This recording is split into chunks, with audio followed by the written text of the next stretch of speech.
Okay. Oh. Oh. Ooh. Ah. Okay. Okay. Okay. It looks like I'm back. Sorry about that start. It did not seem like my honestly, I have no idea why, but it looked like my mic was not picking me up.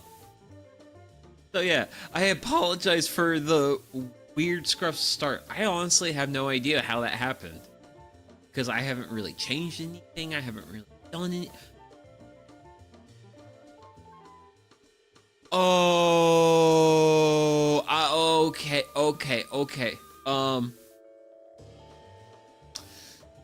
I think I know what happened. Okay. I updated my computer to Windows 11 between last stream and this stream. And I think that's why we had the audio issue right now. So, I deeply apologize. But yeah, okay. Audio issues aside and everything else. Granted, also let me know if the music's a little too loud, because I really don't know. It looks a little loud, but I'm not 100% sure. So, welcome, everyone, to the beginning of the gardening season 2025. I'm very excited. It has been wretchedly cold at my location on the rotation for the past like couple of weeks. And today we finally got to like above 40 degrees Fahrenheit. So I am so ready for spring. I am so ready for like good weather, well, reasonably good weather. There's gonna be some notes. Well, I'm not gonna be able to do things how I normally do them because of cold weather reasons, but I digress. So, we're gonna be doing some seed starting today, and later we're gonna be making firestarter, which, so firestarter is this stuff. It doesn't look like anything spectacular. Honestly, it's not. Just a thing for me to do. It's literally melted down candle wax and sawdust. But yeah, that's all that is. But I think this is actually my last like full-size brick of it, so I'm getting really low. So I'm getting really low on that, so hey, you know what? I need to make some. I should make some. So okay. Well, it is a Saturday evening. Sorry this is not the usual weekend time I stream, but I'm on call this week, and yeah, I can't guarantee that if I stream on Sunday, nothing will happen where I have to abruptly end stream. So I can't stream Sunday morning, but I can stream tonight and not be interrupted by IRL responsibilities. So that's why I'm doing this tonight, all that good stuff. So I'm gonna take a quick sip of water because I'm a big hydrator, because we gotta kick off seed starting season the right way with, I mean, like, hey, we gotta have a cold one.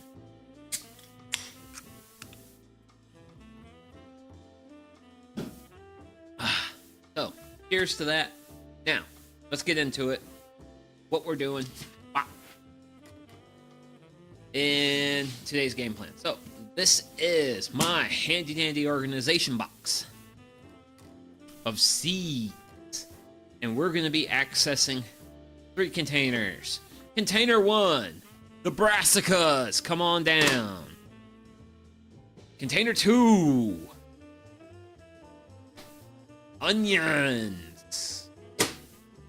And then, last but not least, lettuce. Okay. And bada bang, bada bang. And I shove you over there. Way over there. So, we're mostly going to be working with these bad boys. So, technically speaking, I should be mostly working with these. I am jumping the gun with lettuce, but there's a reason for that. The reason I'm jumping the gun with lettuce is, I'm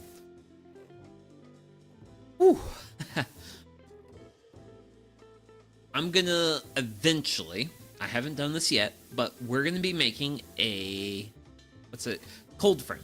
We're gonna be making a cold frame on the channel, and I wanna make one cold frame for one of my raised beds, and it's gonna go over one of my raised beds, and specifically, it's gonna help me get a head start on lettuce season, because I am a really big fan of salads, and I'm a big fan of growing lettuce. So, I really want to make sure I have a good, strong head start with lettuce. But that's like a kind of a later thing. But we're gonna go ahead and get seeds started today. Also, another thing is my my basement's really cold now, and I do all my seed starting in my basement. And yeah, I suspect I am expecting things to be a little bit slower than normal, simply because the temperatures are so much colder. Normally my basement's like 59 right now, but honestly it's like 56, 55. But I think that's partially due to how cold the weather's been where I'm at. So I've been having some really cold weather, and it's definitely chilled things down. So these seeds are probably going to be a little slow. I do have a heater mat that I primarily use for my peppers and tomatoes, but I will have that running while I have these seeds getting started, so that way they get a little bit of heat in them. But yeah. We're gonna do lettuce last. Our onions are gonna be next. But we're gonna start with our brassicas. And I don't know. I don't think I want to show that, but we're honestly gonna get started here. So this is a container. And I'm gonna insert into this container seed starting mix. Oh.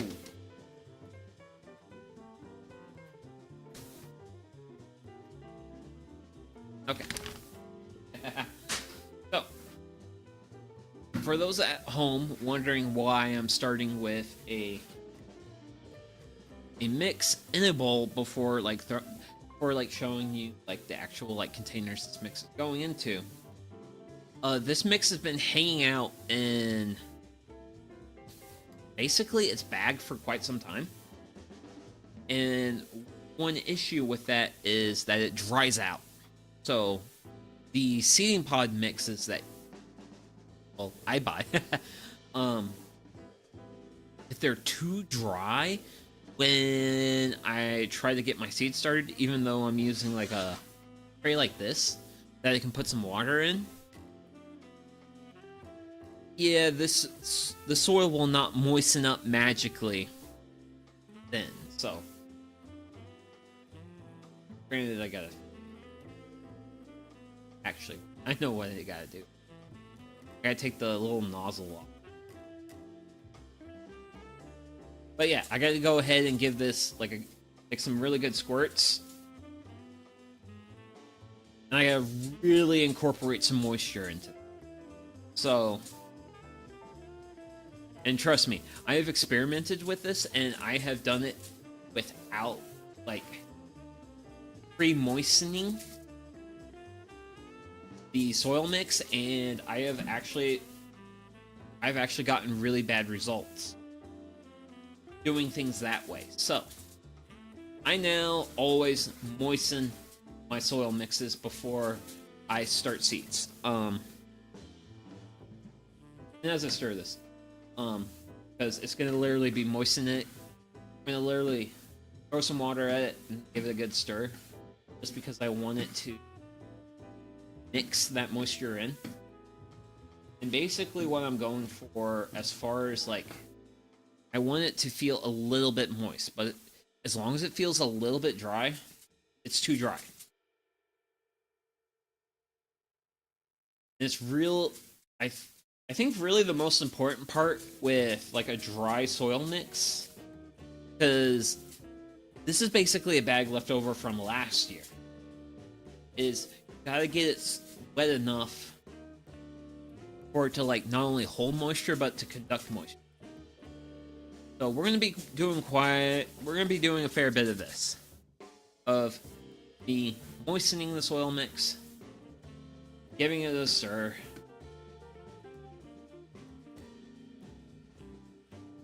and so on and so forth. Like this is just a process, and this is just how things have to happen. But yeah, this is literally just how you have to do it. Like it's starting to feel like it has a little bit of moisture to it, and you'll notice, like, from my perspective, I can see some like light brown colors in here, and I really want everything to turn dark brown. Like that's the goal here.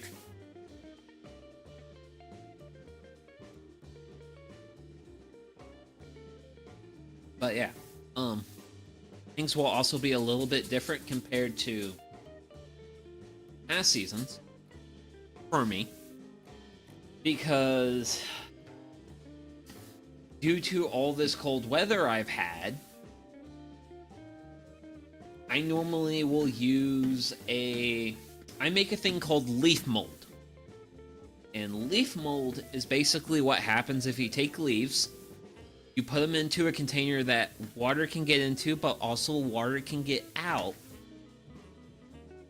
and you just leave that outside for like a year or two.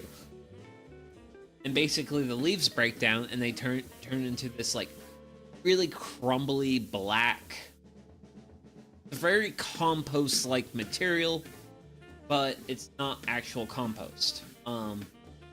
You actually don't want to use compost when you're starting seeds, because compost actually has too many nutrients in it. Okay. That's actually feeling better. Like, there's actual some moisture to the mix here. So I'm gonna go ahead and hit this with a little bit. I'm gonna do one more session of water and stir, and we should be good. So we'll at least have our mix prepared. But yeah, going back to the amount of nutrients in your potting mix, you actually don't want a potting mix that is super rich in nutrients for seed starting. Reason being is, when a seed first like grows, it's relying on internal nutrients and energy. And if you throw too many nutrients at it at once, especially if those nutrients are unbalanced, the young plant will grow in an unbalanced way. Like if you throw too much nitrogen at it, it will develop way too many leaves, and you do not want that outcome. So, really you want your seed starting mixture to have, one, no other seeds of no other plants, because you've got the plants you want to thrive, and you only want those plants to thrive or come up. So you only want those plants. Also, you want it to be a mixture that holds moisture but is also draining. So this seed starting mix has peat moss for nutritional balance. There's issues with that. Has coconut core for drainage and vermiculture for moisture retention. So as you can see, a lot of it is managing it's actually more important to manage moisture because you want some but not a whole lot. Actually the big reason why I pre-moisten it, because if this stuff just stays dry, it will not wick moisture up from the bottom of the seed tray up to seedlings. So bear that in mind. Now I'm gonna take this off to the side and bust out a seed tray, a really big seed tray. So I'm gonna be putting in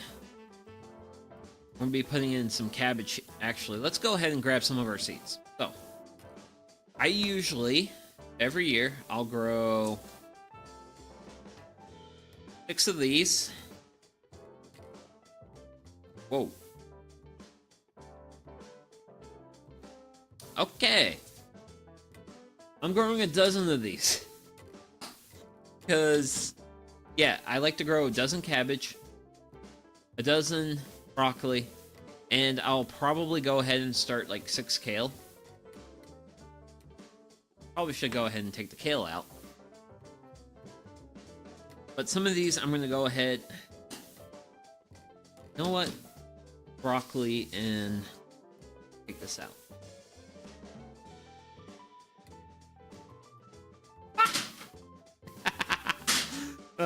Okay. I want to take these. Okay. Okay.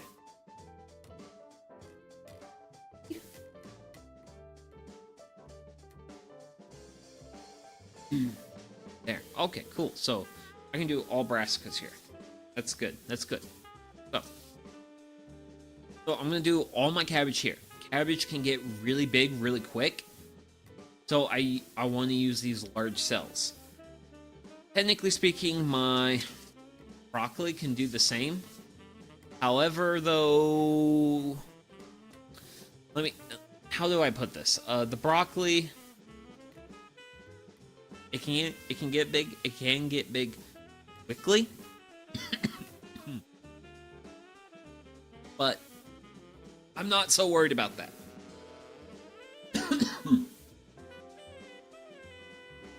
Ooh, okay. That water, man.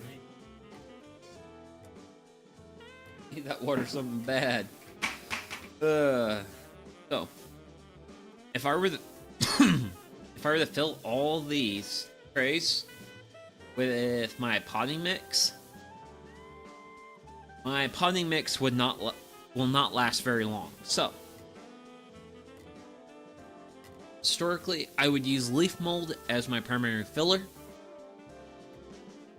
but considering the main purpose of most seed starting mediums is to provide soil structure and such, I'm going to be a little bit different, a little bit experimenting with sawdust. This is actually pretty. Which, if I was smart, I would have grabbed it. And this stuff. So I'm gonna quickly run away and grab a cup.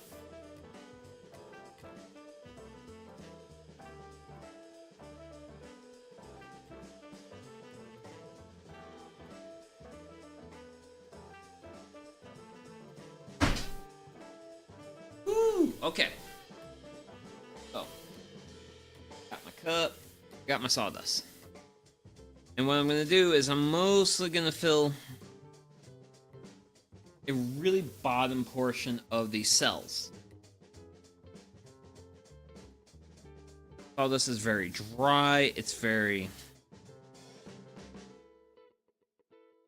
And also, well, it's dry and I know this stuff is going to sell like something terrible.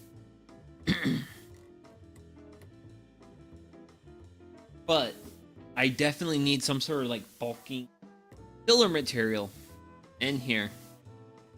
Otherwise, I'm just gonna burn through all my seed starting mix, which I don't want to do. I want because I want all the seed starting mix to last me all season. But there's some. So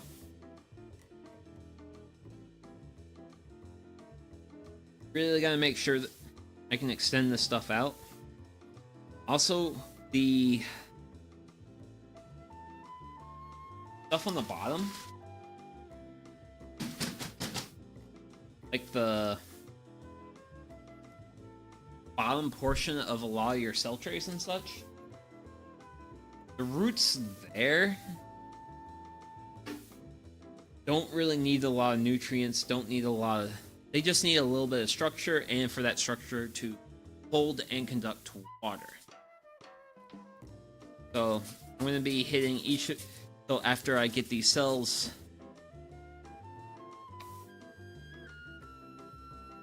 After I get all these cells filled with a little bit of these wood shavings, I'm going to wet them down. Because if I don't, then...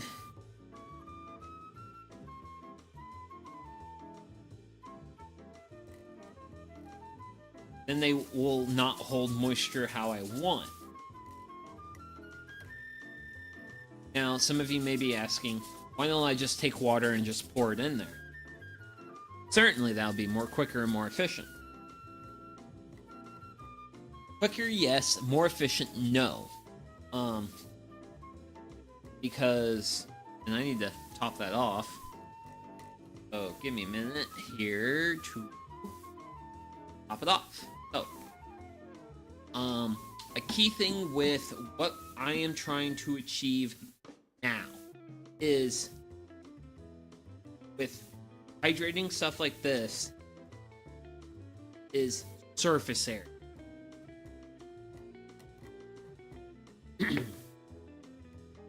And I'm going to throw just a little bit of water at this.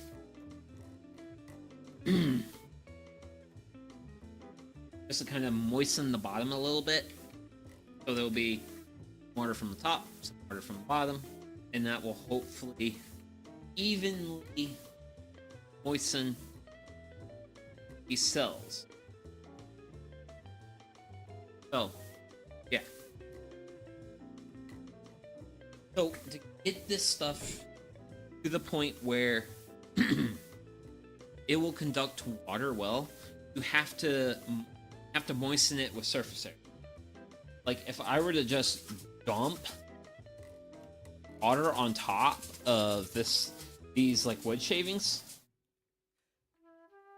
I would get very poor results. I guarantee you I will get absolutely poor results with their ability to conduct water. Whereas if I hit them with some water from the top, like some spritzes, like what I'm doing now, the water's going to slowly drift down, and it's going to more evenly coat all the bits of sawdust, and that will make that'll make the sawdust more conductive to water. So, yeah. Water's good because... Here.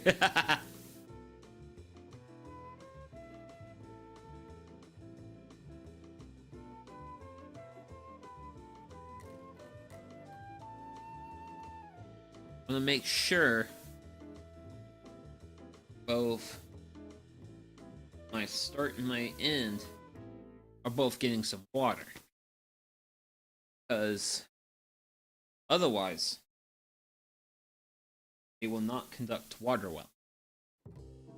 And really the most critical things you can do with like your soil starting medium is make sure that it can conduct water well. So, got everything. Got sawdust. We're pretty moistened. So we can go ahead and start throwing in some seed starting mixture.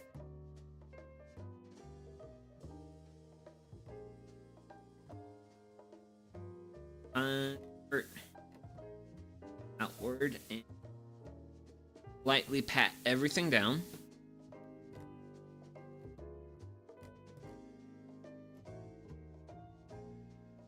Because this is a good way to do things.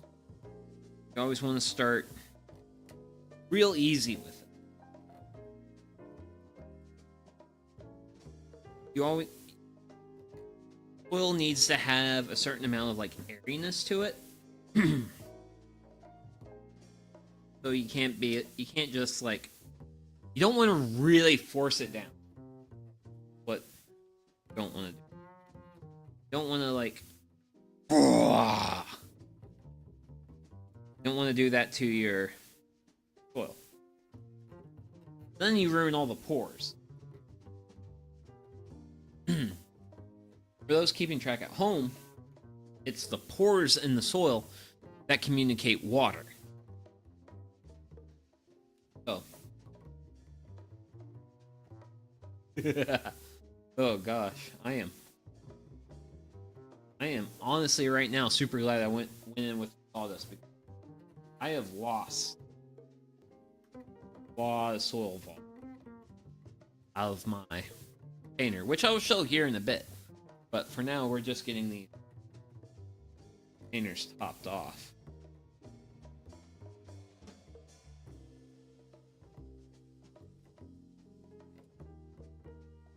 Fill up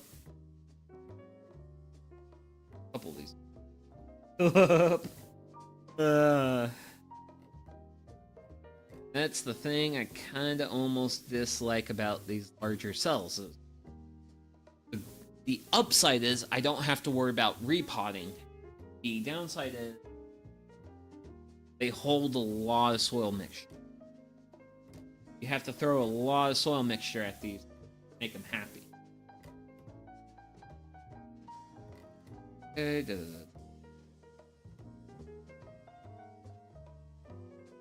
good, that feels good.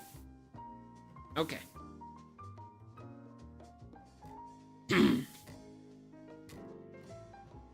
And with that, we now have 2 trays prepared.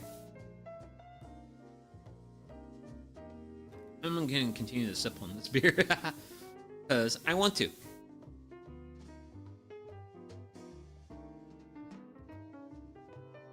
And it's in the celebratory spirit of this gardening season. So, now take my little trowel. I'm going to be making a lot of these horizontal marks. Horizontal marks are to making... Well, it's more of a horizontal trench. And these are to make a room for my seeds. So... that... and we get that. And there we go. That's that. So I'm going to open up my packet of seeds. This is my red Calibos cabbage. For those who were watching last year, this is actually the cabbage I use my kimchi. Yeah, there's 3 seeds.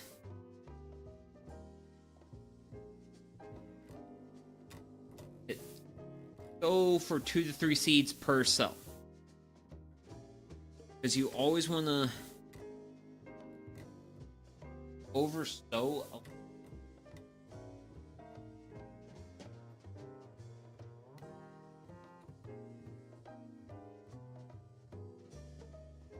because if you oversow a little bit, then you're more likely to get germination and get successful starts. Now for... historically, cabbage does pretty well. I usually just do like 3 seeds per tray on average.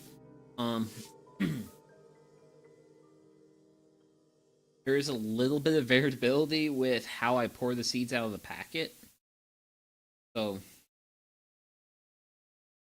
I do like to try to account for that. See, I got lots of seed in there. So, even if I eat 4 seeds per cell, that still means I'm going to have plenty of for this season. Well, plenty of seed for this season. Like cabbage. Cabbage is good, but I'm not a super fan. Also, cabbage takes up a lot of room in the garden.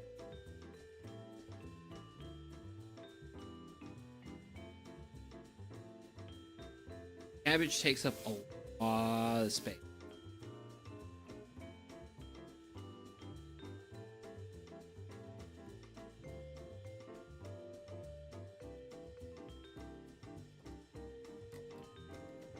And with that, that is the cabbage done. So I'm gonna just fold over my trench and lightly pat it down. And this is really like one of the big reasons why you really want to moisten your soil. Because when you put your seeds in, you want to make sure your seeds have like nice moisture-laden soil to go into. Because then they can start like pulling up some of that moisture and they can actually start to like germinate.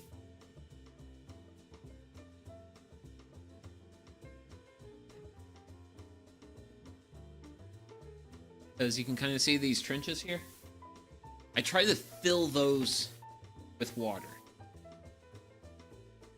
So I'm going to throw a little bit additional water at this. Just a little bit, not a lot. Just to get that moisture just right. So that's the cabbage done. And I'm going to be digging through... Oh, okay. Just grabbing my labels. So these are actually labels I made last year. So we're going to be using that one, and then I've got one for this tray. And now they're labeled, and that's it. Cabbage is 100% done. Also, here's an idea of how much soil mixture cabbage used to fill up all these trays. Cabbage used a lot.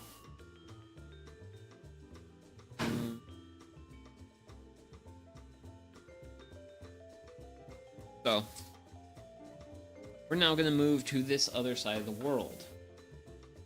So, 2 of these 6 cells we're going to use, start a dozen broccoli, and I think I'm just going to start off with 6 kale. So, this whole flat is going to be all brassica. Just brassicas. Mostly because these things take up so much room. I was a little surprised when I found out how much room they take up. But they should mean no repotting on my part, so I will take that compromise for that.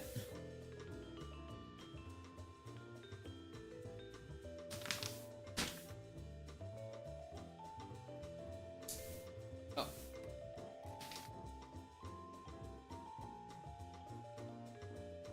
A minute to just open up the new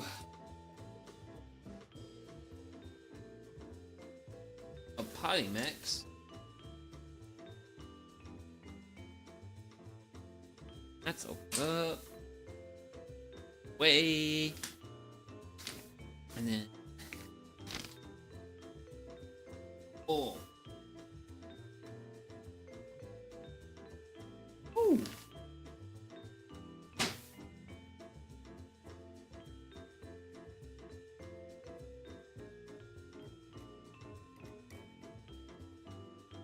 Once again,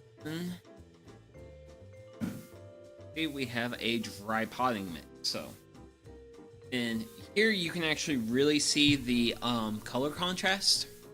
So, see, we have like a really nice like light brown here, whereas our moistened soil mix is like a nice chocolatey brown. So, we want to get this moistened up to the point where it's like a nice chocolatey brown. And also these 6 cells, these will not take as much room as all that did. So I'm hoping for this container to last for the better part of the stream, but we'll see. We'll see. I make no guarantees. But yeah. Granted, I do hope everyone out there is having a wonderful Saturday. I gotta say, my Saturday's been going pretty good, except for the part where, well, so, one of my DIY projects for my house this coming year is upgrading my attic insulation.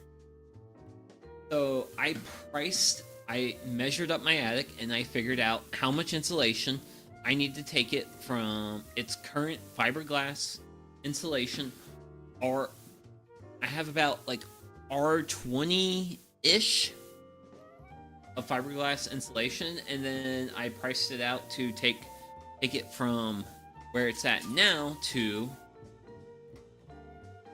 R53 in rock wool.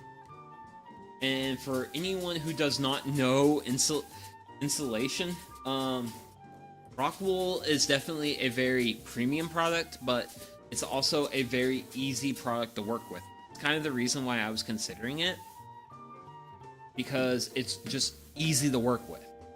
And I wanted a product that was easy to work with because, hey, I'm the guy installing it. Yeah, I found out that to insulate my entire attic with rock wool is going to cost me $4,500. And I was like, okay. I was definitely expecting to spend over $2,000 on this project, but okay. But I think my answer for myself is going to be to do this project in stages. So, like, one stage, my attic's kind of in like my attic's in like 3 sections, and one of the sections is actually just going to get, I'm going to throw all my fiberglass insulation that I have up there at one section, and then I'm just going to upgrade the insulation on the other 2 sections. And yeah, that's basically my game plan for the attic insulation upgrade. But to upgrade the insulation in the other 2 sections to R53 was going to set me back $4,500, which I can afford, but still steep. That feels good. It feels like something that has some moisture in it. Okay.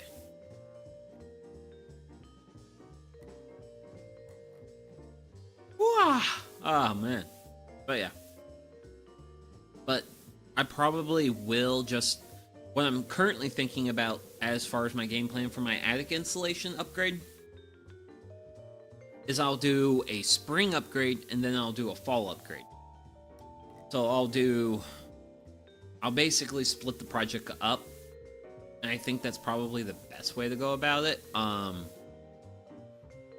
could save some money and go with thicker fiberglass insulation, but then I have fiberglass insulation in my attic, and then I'm installing fiberglass insulation. Rock wool is a lot more installer friendly, which is kind of the reason why I would prefer to go that route, but I don't know. We'll see. I'm still... I at least have baselines. I at least know how much area I need to insulate and such, so I am now I at least have some ideas. Well, I have a general idea of what needs to happen and a general idea of what it costs for me to do the ideal thing.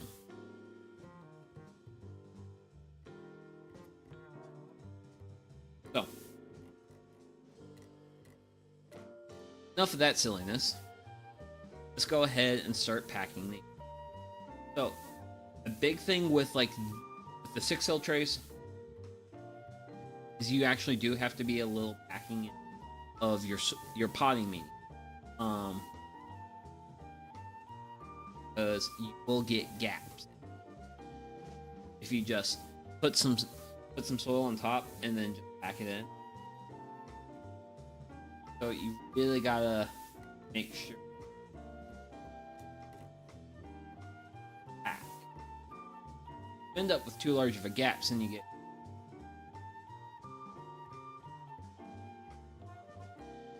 But the cool thing I like about these is with these slats in the side, you can really see how if you got any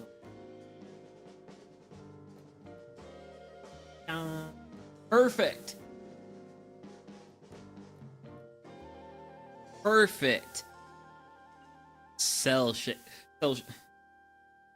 perfect cell full of potting medium. Blech. Ooh. Oh. I heard a splash and realized that had a little bit of water on it. Great things are going. I'm actually a decent amount of potting mix, which is kind of the reason why I really like it if I can use leaf mold and can't use leaf mold. Oh, my leaf mold is frozen. Well, frozen. Giant block of ice, and I couldn't dig any of it out. Well, foobar.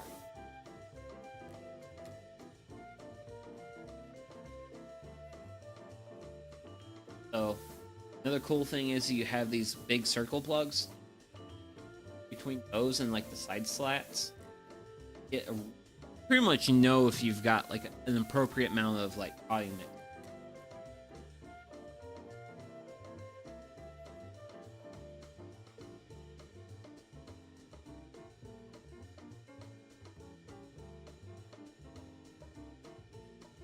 All of these, because hey, you know,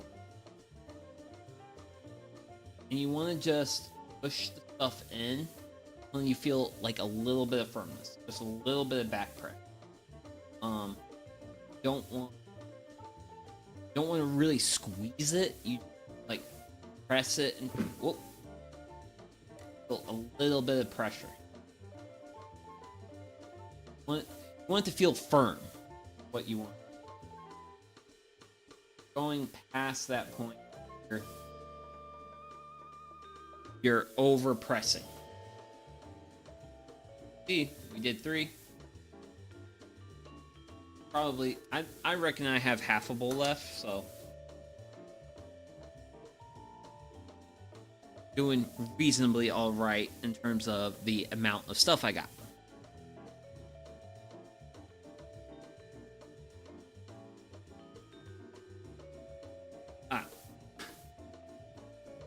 Here's my little soil. So I'm going to be making get the dirt off this.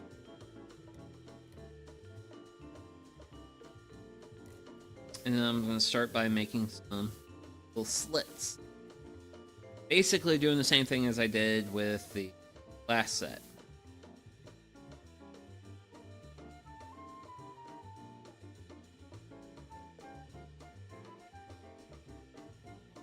Slits.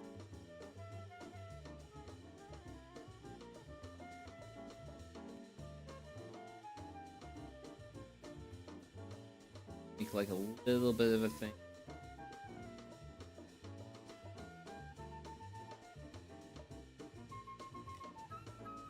Go. Dozen. We're going in with our broccoli.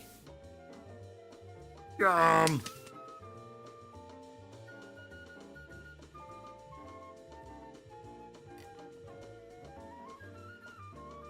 And then once again, I'll be hitting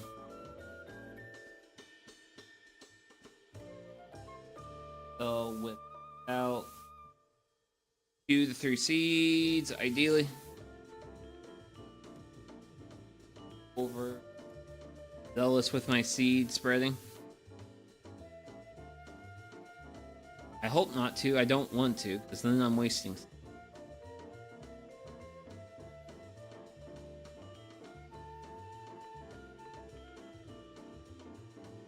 But I'll have plenty enough for this year, and hopefully next year I'll probably buy more seed next year. Because who knows, I might. Because if I really do make a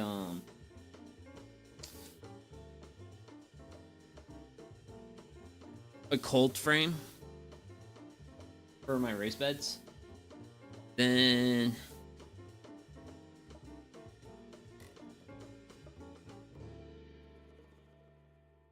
at that point I'll probably work on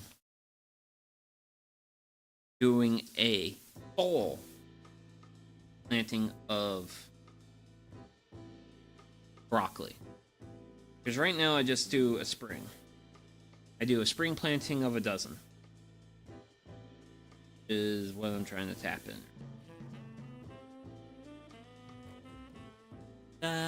There we go. And dig out some markers. Because these are all old markers that I have. I made last year. That I am reusing this year. Ooh. Ah. Oh.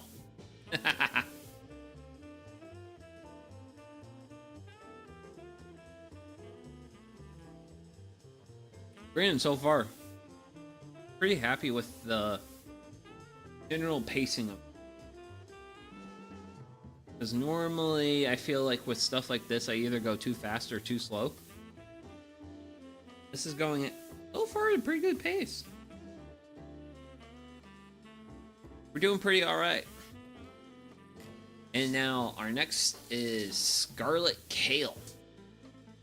I'm not a super big kale guy, but I do appreciate some kale.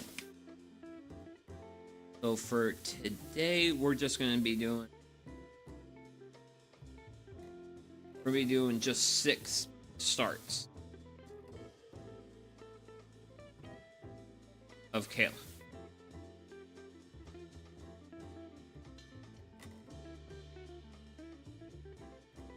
Because that's all, well, I'm trying to succession sow a little bit here. And what that means is I'm going to do a couple of crops one time period, and then I'm going to do more crops at a later period. This, and we'll set it off to the side. We're done with brassicas. Succession sowing means you plant different crops at different. Well, you plant the same crop at different times, so that way, as your first crop matures, you harvest it, but you have more crop coming in. There's our our scarlet kale, and art. Ta-da! This is the first set. Whoa. Done.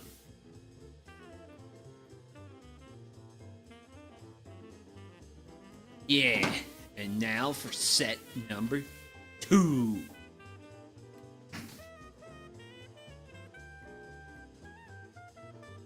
Trying to think about what I want to do for my onions. Because I'm going to do... Let's plan this out a little bit. So I'm going to do 8... I'm going to do this many starts of lettuce. So that's all... So all that's going to be lettuce fam.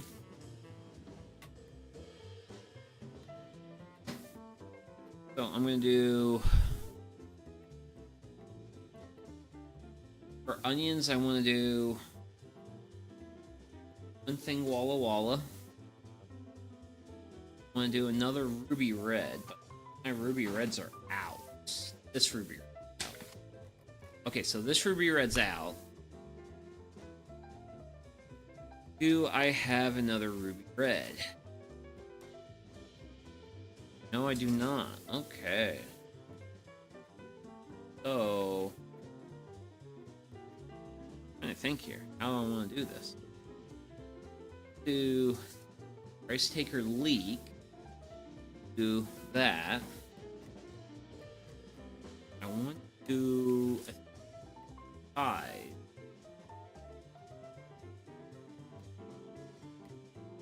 Then I want to do 2 things of bunching onion. So, yeah. This is a general idea. What I need, I do need to grab another 6 cell. Great for the bunching onions, but there's a because I'll probably do another seed starting session 2 weeks from now. And I'll do a little bit more lettuce. I will do more onion, more leek, maybe more bunching onion. I don't know. But we're definitely going to be sticking with onions for now. We'll do the lettuce fast. But yeah. And judging by how things are going. And my potting mix bowl again.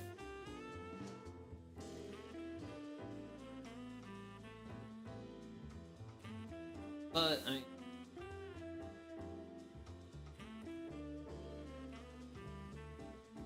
be leaving it a little bit shallow.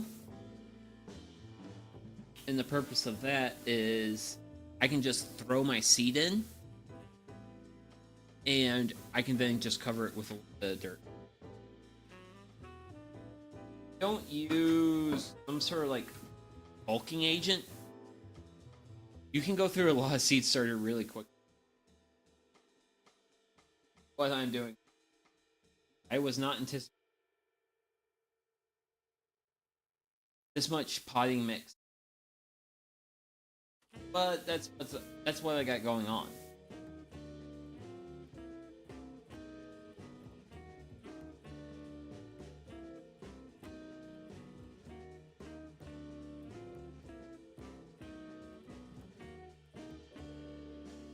But I would put it as not as a, that's also just me.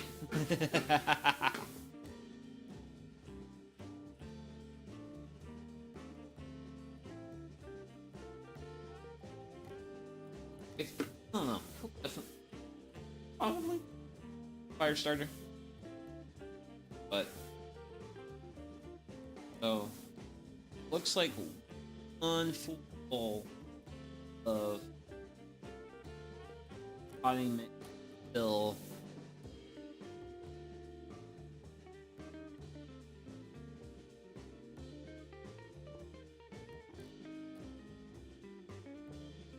Good idea.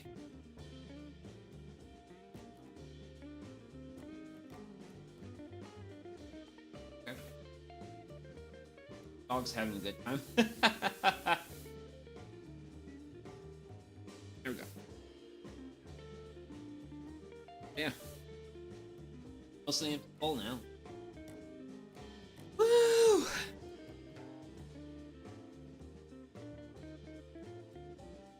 So, I'm gonna grab my bag.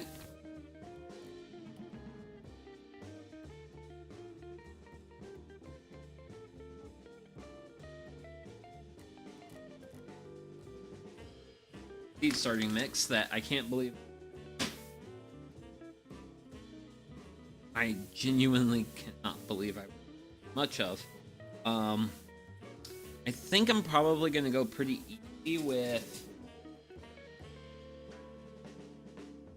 my, how do I put this? Like,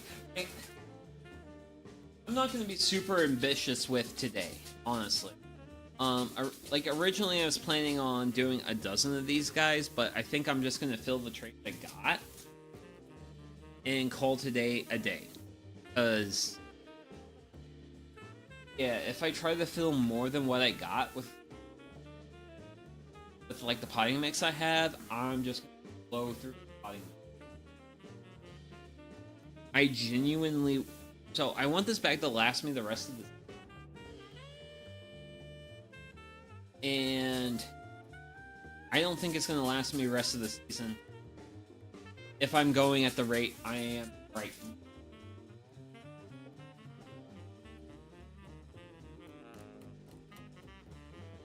Granted, I probably also... This... And you... Oh. Here's where the action's happening right now.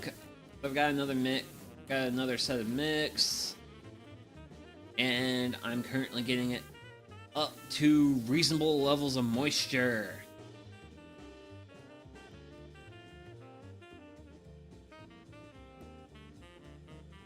Yeah, it's definitely dry. That was dry as British humor. Oh. But yeah, my little bubble.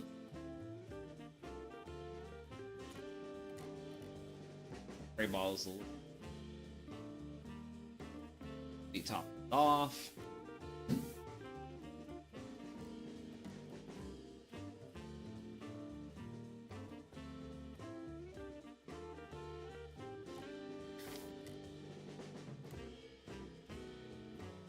But yeah, I gotta say this. I really hope this turns out alright. I mean, I'm optimistic. I mean, I've done this quite many a time, so I'm very optimistic, but never know for sure.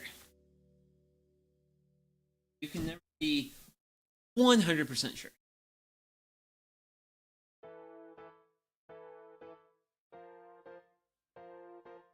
But this is also a thing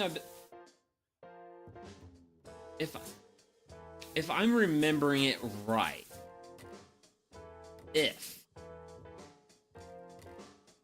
technically the first stream I did on this channel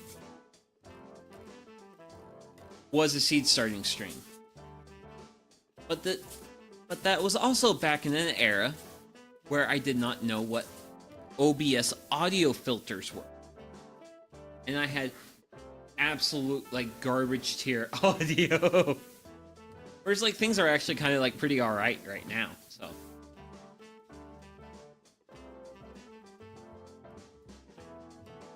So it's actually kind of, it's a really unique feeling to be like, oh man, I'm getting back to my roots, but it's also kind of like, I'm better now. I know more of what I'm doing. Let's see. Feeling a bit better. So we'll just continue to hit this with some moisture.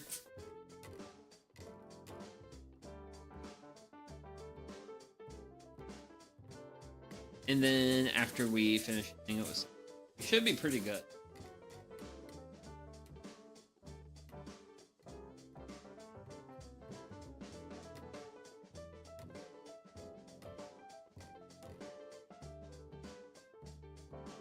Okay. Over there. Because I'm going to be very optimistic about this. Ah!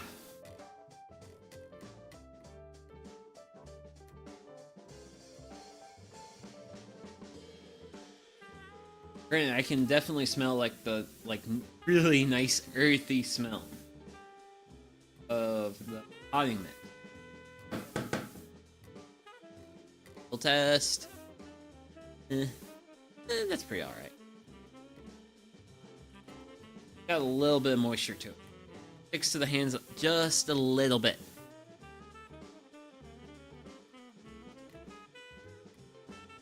Put this off to the side. Bring the color back down. And then I've got 4 trays to fill. I'm gonna start filling these trays. Trays filled, then we can start working on. Well, once they're full of potting mix, then we can work actually putting seed in them. All that good stuff.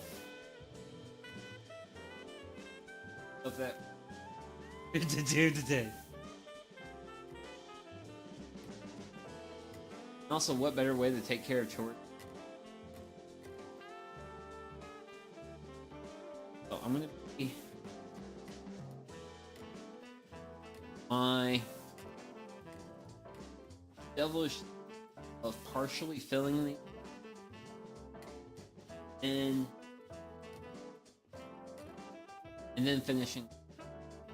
Really like topping them. All that. I am ultra ready to actually get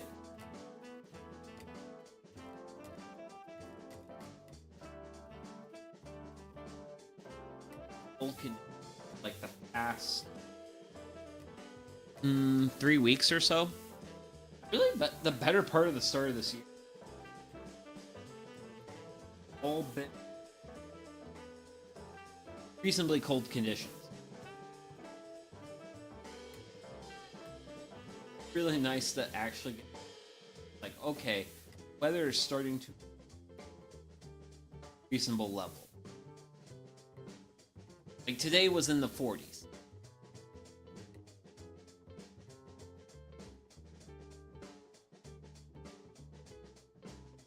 Nice to actually be in the slightly better temperature.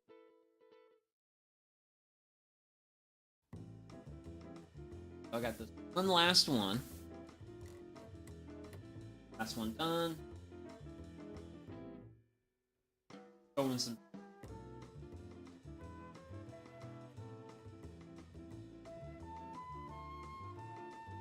Granted, planning.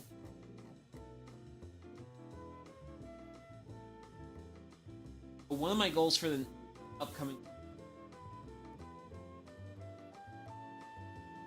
gardening stuff or gardening. I'm actually planning on spending actual time in the garden. I have a lot of logistics to work out, but I will get there. Okay. So, and what start with? Start with good old Walla Walla.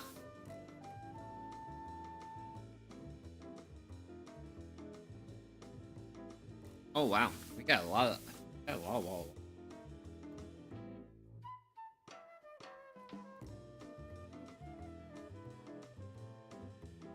Definitely a little generous with my seed sowing.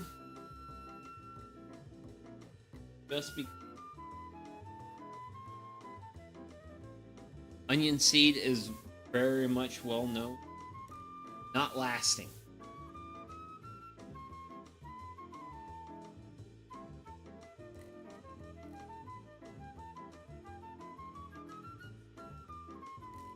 Like, you need to basically buy onion seed every season. Kind of. I would not keep onion seeds past 2 seasons, though. For example, my Walla Wallas were packaged for 2024. This is 2025. This is probably the last year I'm going to get out of these seeds. That's what I mean by all that. That's the Walla done. Next up is good old leek.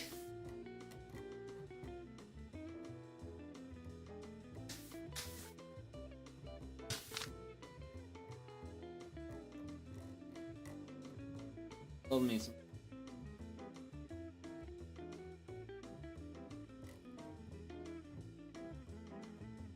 Leeks be some good crops.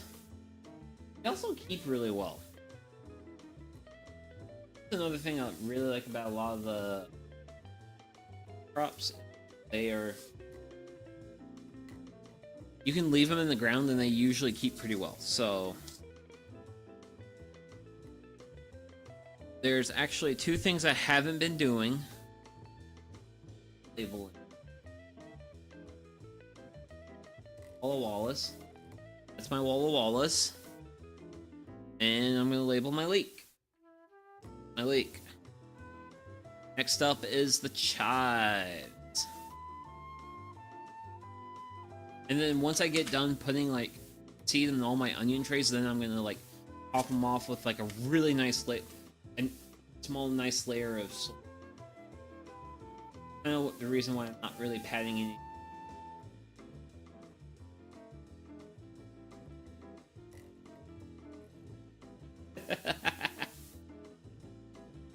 Yo yo yo.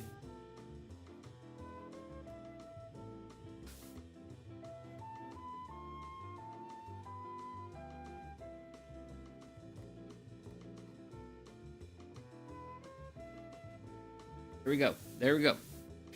And that's chives done. Now, I don't have chive.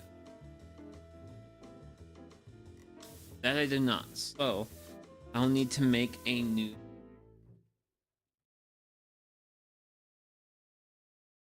label. So, I've been wanting to do some experimentation with.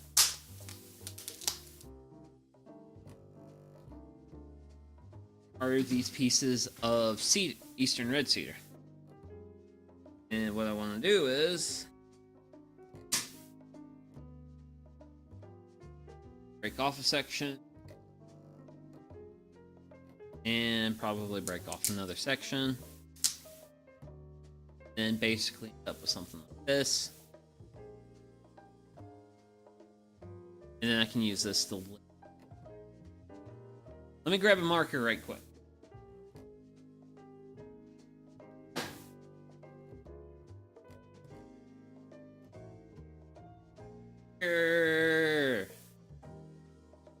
So, right, B, H, I, D, dives, and just have to off, dives. Here we go.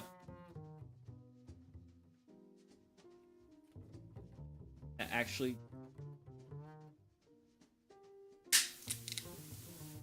does things with this. I do a little like cover that goes over everything, and that needs to be at a certain height.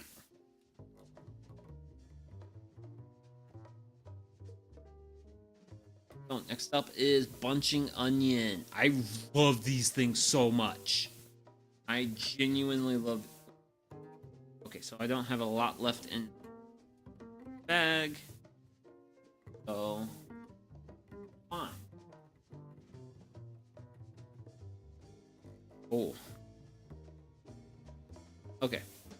So I literally had enough in here for 2 cells, but this bag here of all this seed, this is bunching onion seed. This stuff is pretty abundant. Oh, smokes! So, I've got a certain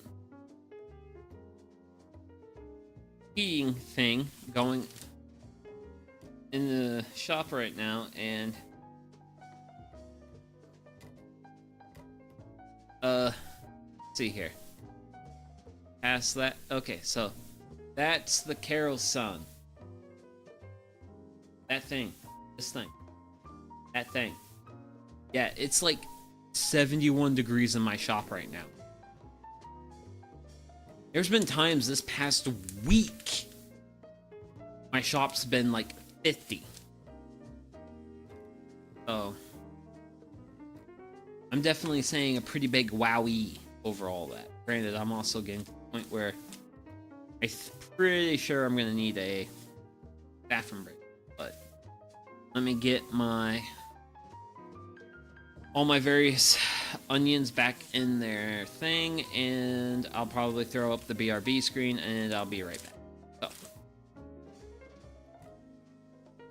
here, So yeah, there's that. So I'm gonna BRB, and yeah.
Okay, and I'm back. Thanks for waiting. So, we got our onions stowed for the most part. Not forget to label my Japanese bunching onions, which I love very dearly. So, now that we got all of our onions sewn, take a couple handfuls of dirt. Potting mix. Just gonna cover and lightly tap everything down.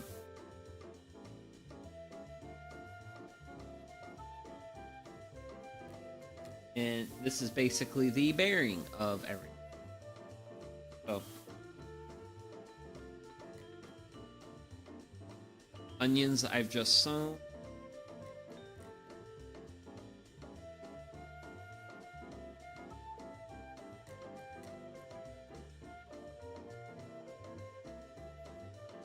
And then later here in a little bit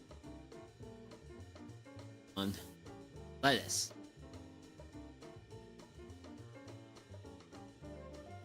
Woo!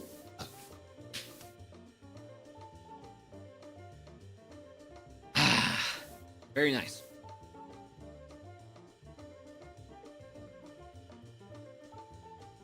So let's see what we'll find in the lettuce. Rapids. Not gonna do spray singer. I think let's go ahead and start off with a mix. Mix it up. Oh. Our mix was empty. Oh. That mix is done. So we're gonna go ahead, go with some Yugoslavian red butterhead. This mix is gonna be known as YRB. Now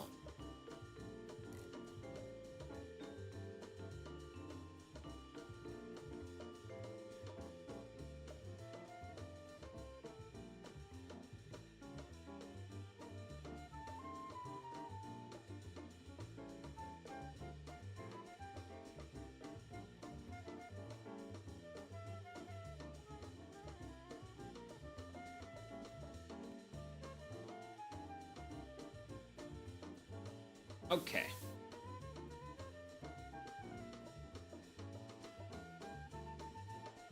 Got that. Care of. Next, hit up the. Do the price head.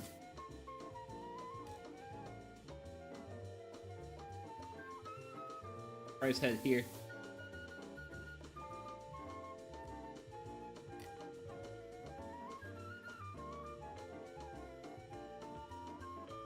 And I'm also going to be real generous because I know these seeds are ultra generous with the seeds here.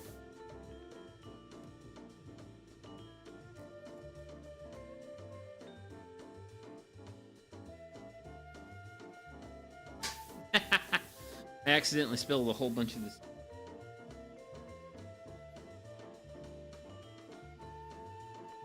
Sorry about that. And then last wheel, the Grand Rapids. Grand Rapids.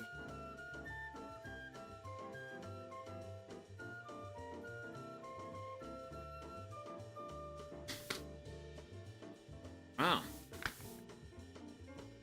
I guess I'm actually going to be really short on lettuce this year.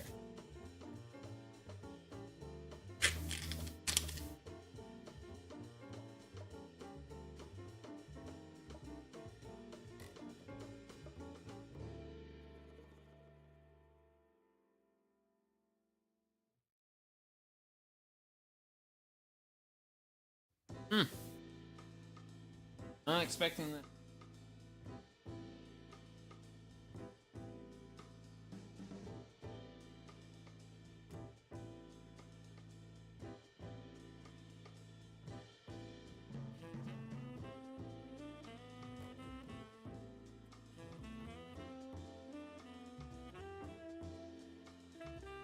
Price head. Just to give it a little bit of variety there. And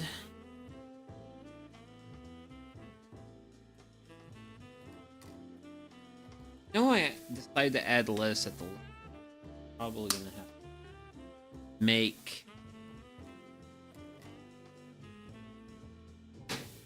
have to make markers.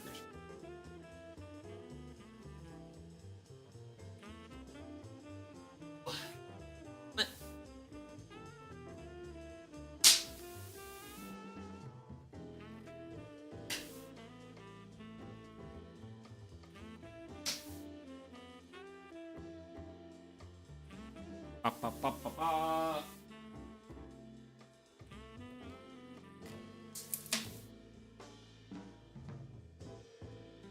Let's see here. Probably should pull these out. Y R B.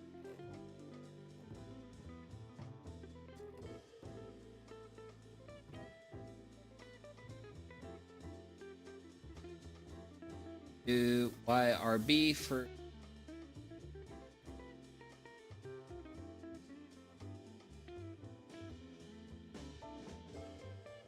short.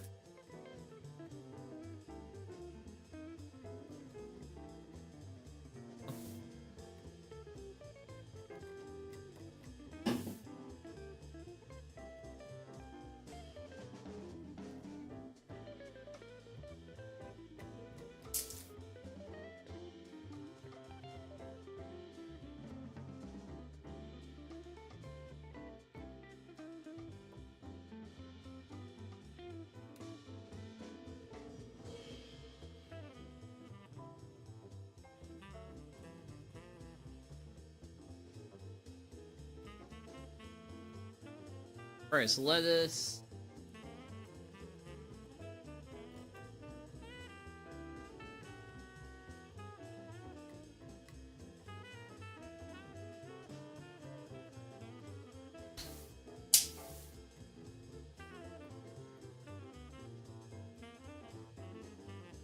And one more.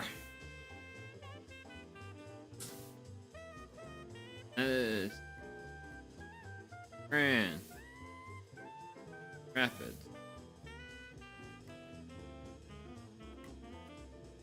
lettuce.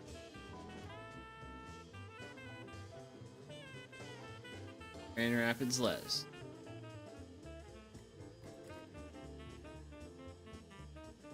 There we go.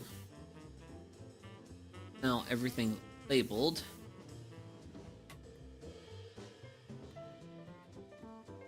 Grab some dirt and start filling it in.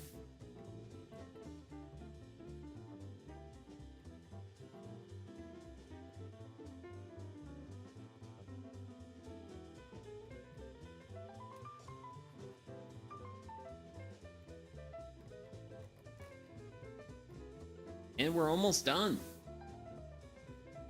We're really almost done. Well, we're done with the seed part. Seed starting.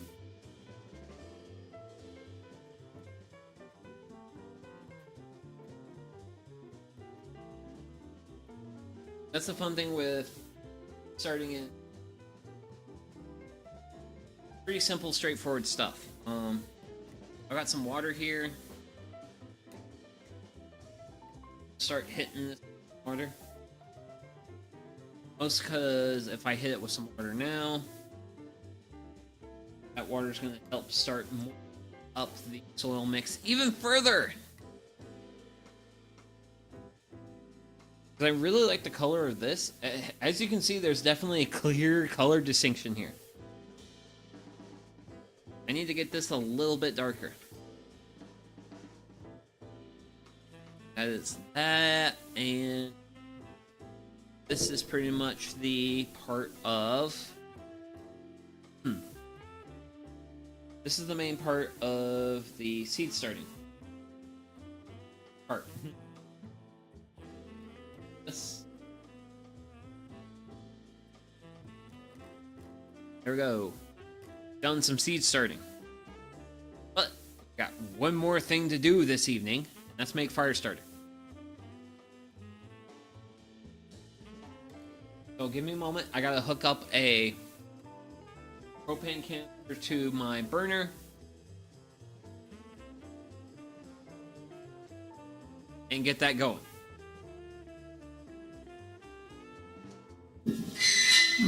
Ah!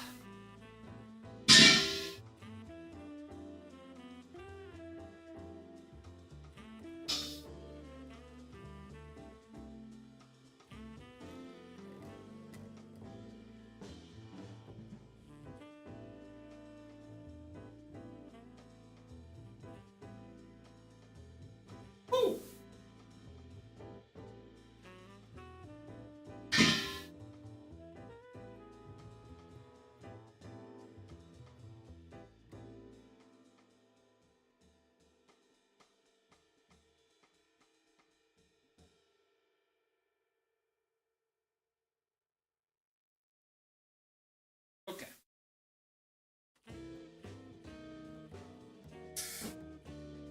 Woo!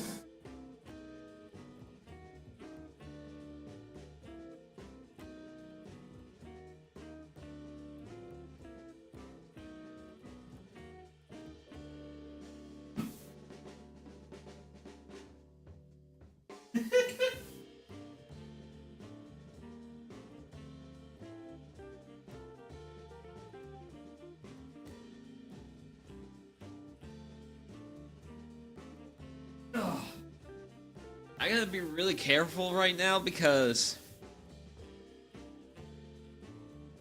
the propane canister I'm trying to use likes to leak on me. And I have a source of open flame in my garage other than the propane burner. So I'm having to be very careful right now. So, pardon me.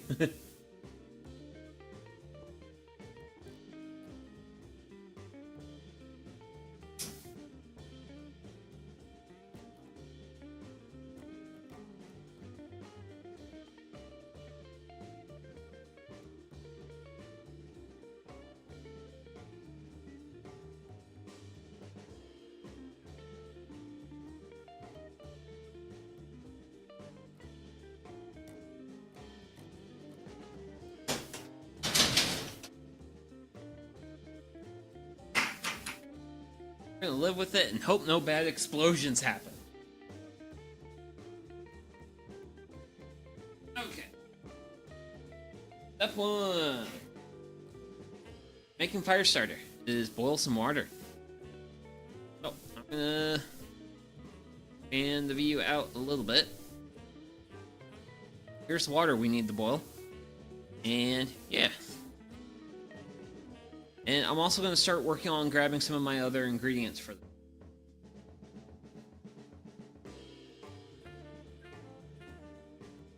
Yeah. One moment.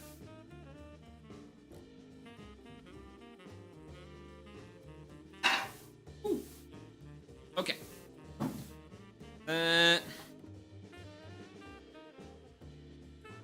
You.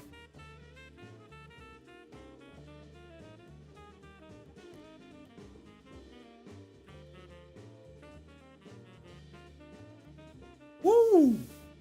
Okay.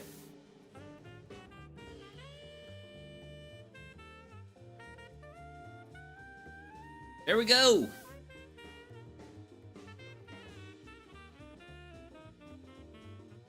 So, my firestarter mix is literally just candle wax and sawdust.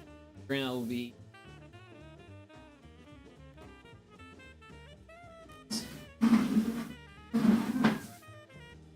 I have here.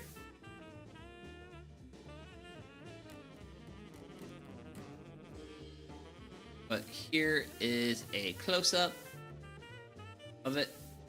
It is very waxy, kind of crumbly in terms of internal texture. But yeah, so I knew going into like a seed starting stream, like what I was going to be doing today, I was going to be a little lacking on filler, so this is going to be the filler.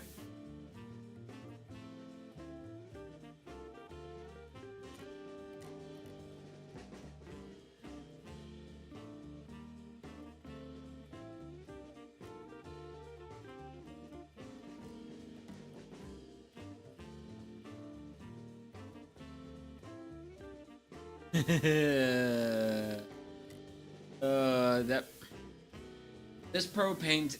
Okay, so this propane tank has been the bane of my existence for quite some time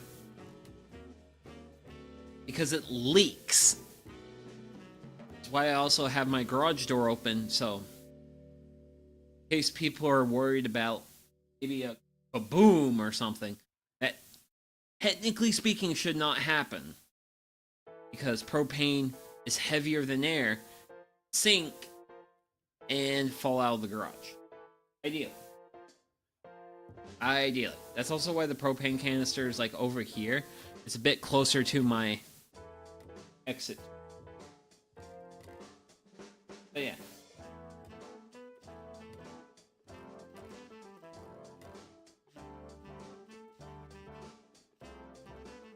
Oh, nope. I don't want water in there.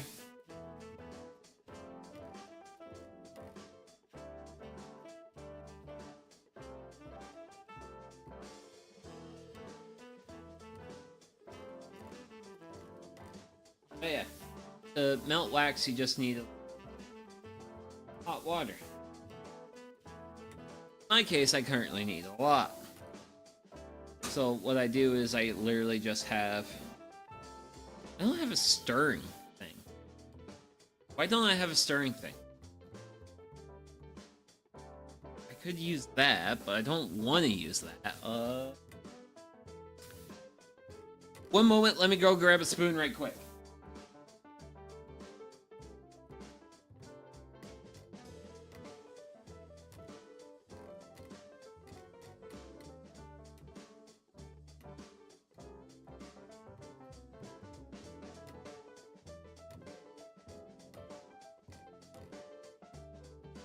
Okay. So I have stirring implements. But yeah, we're pretty much just gonna be like chilling and relaxing a little bit while the water gets up to good warm temperature. Which I mean it's reasonably warm, but it to actually get like boiling hot, or for the wax to melt.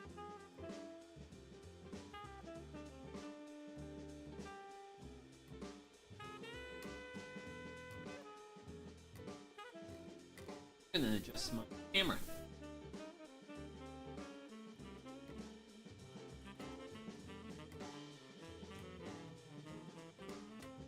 There we go. That's better. But I did get my new fancy camera, and I'm looking forward to testing it out. But probably gonna be a little while before then.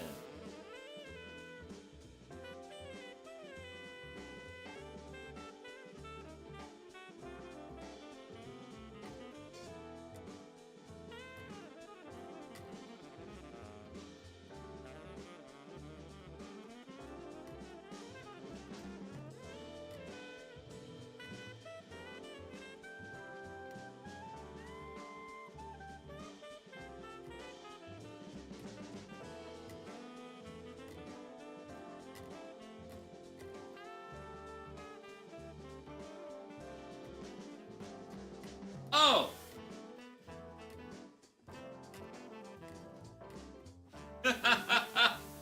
Oh, dearie.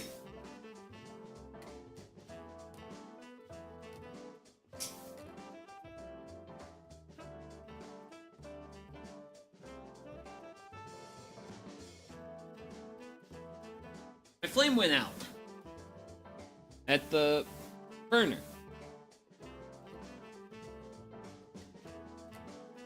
Because, like, yeah, like, this burner, more than enough to run, like, a 5-gallon batch of beer on, but I'm gonna have to, I guess I'm gonna have to be really watchy of this.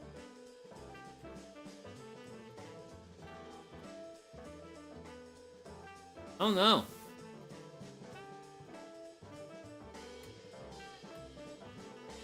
Honestly, don't know why it was really slowing down. I think it's because propane cans.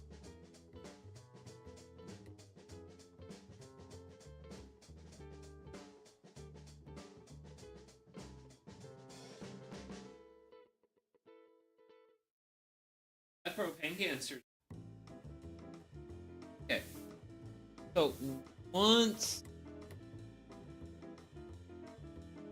this flame goes out on this, I have to change over the propane canister. And it's not going to take very long.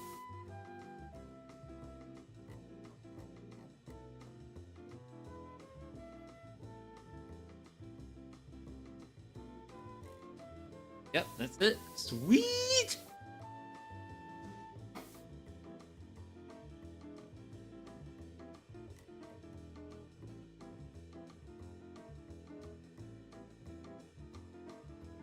Ugh. Okay. Listen, I'm gonna go.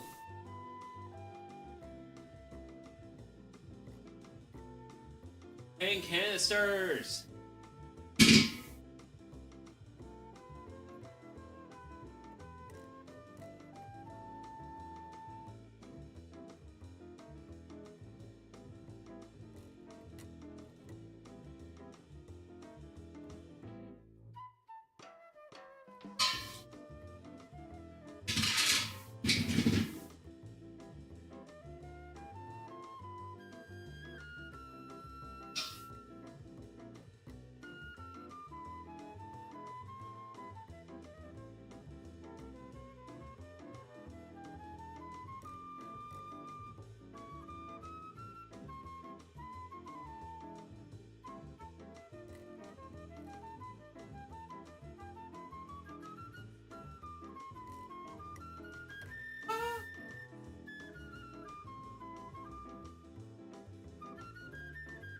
And bada bang, bada boom.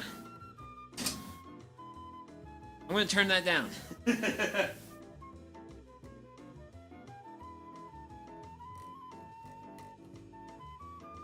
I don't need a super like high level of heat for them.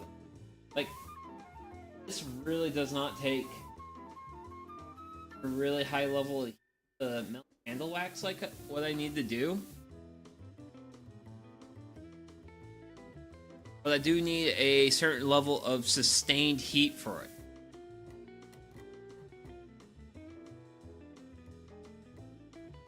But yeah, let's get back to the candle cam. But yeah, I will say, eventually, at some point, don't know when, but I will be doing a candle making stream at some point. But for today, we are just going to be making firestarter. Literally involves melting the candle wax.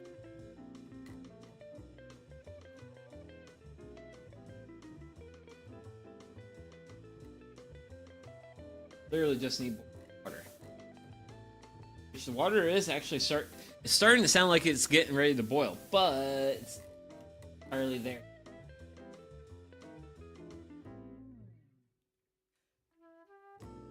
But the water has to get to boiling, and then it has to heat up the glass, and then the candle wax will melt. It sounds like it's a lot, but it's not as bad as it sounds.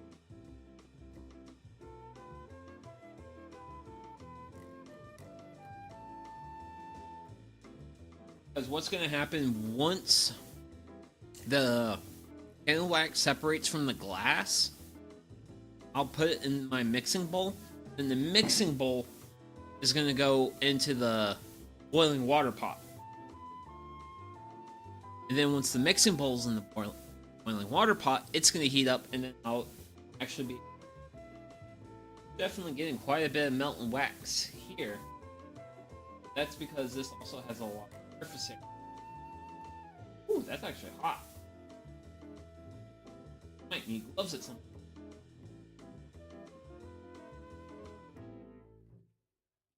You're kind of melting.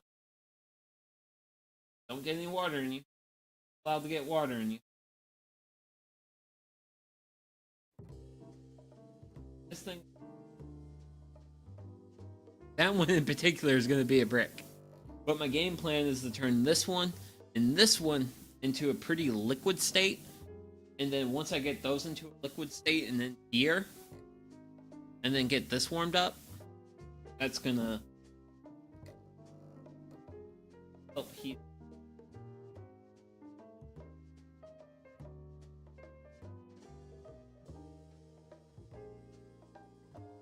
Cool. Because I just set this one here like that. I want this glass container to preheat a little bit. If I poured the melted wax into it and it's at room temperature, the wax is going to harden up again. But if I heat this a little bit, the wax is going to stay molten. I'm going to do some poking. Poking. Yeah.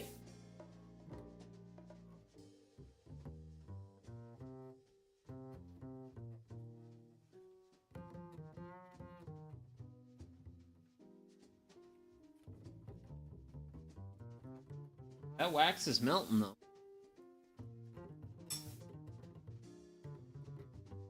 Slowly but surely.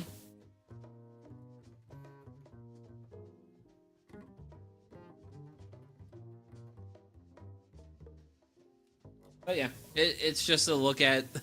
We're watching a pot boil, and that's where we're at right now. Granted, my shop's at 67 right now. It feels very nice in here. Earlier today, it did not feel as nice. Or earlier this week. Like, there were a couple of times where I came in here and it low 50s. Like, really cold. And now, it's not. It's nice. It's cozy. Granted, also the reason why I'm wearing sleeves is because it's been cold. I've been cold. Temperatures around here have been low. Granted, they're warming up.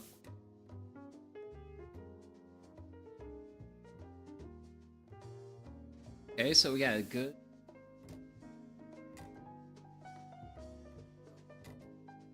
Wax. Here's really starting.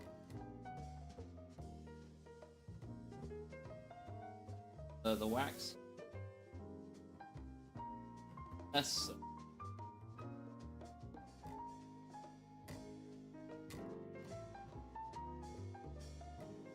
This wax is. Oh, I'm going to be doing a reasonable amount of stirring.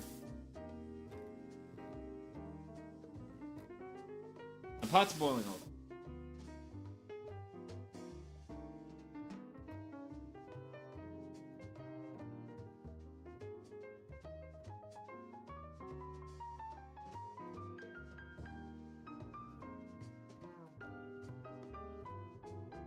Woo. Woo. I gotta put gloves on.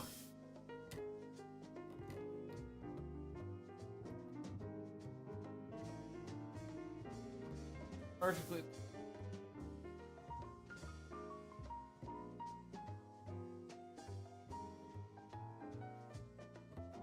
Woohoo!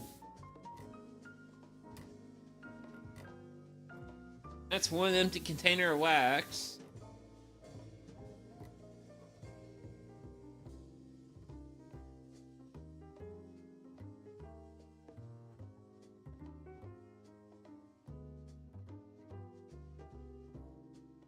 That one goes in there.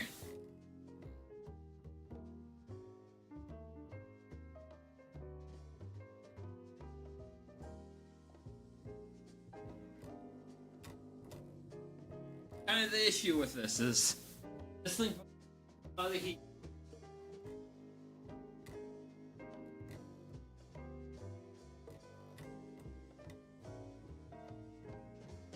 A lot of heat for a little thing.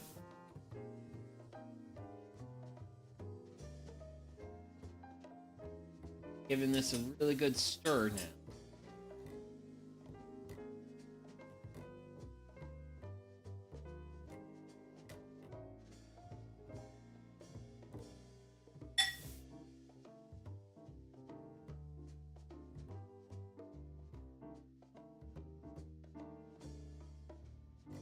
For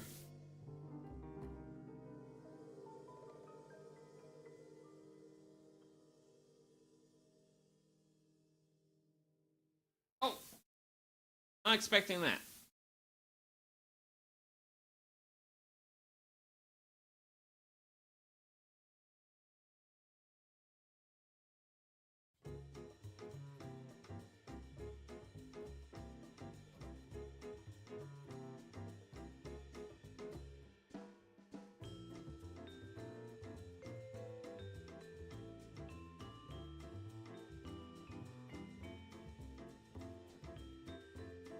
Oh.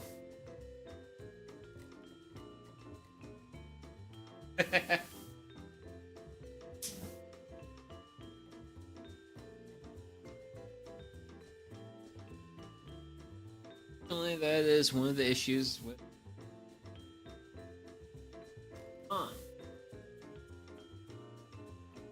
is I gotta manage heat.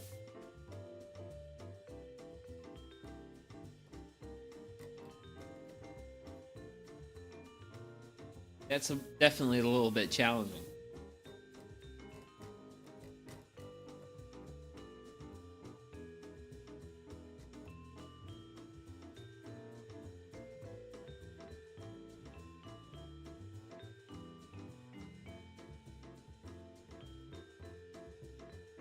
Yes!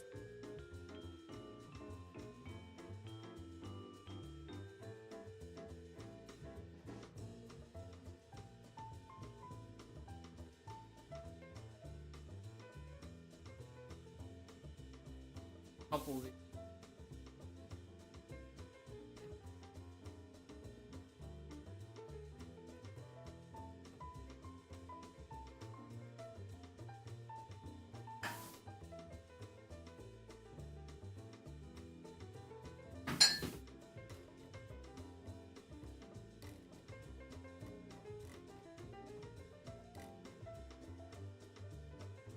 Alt.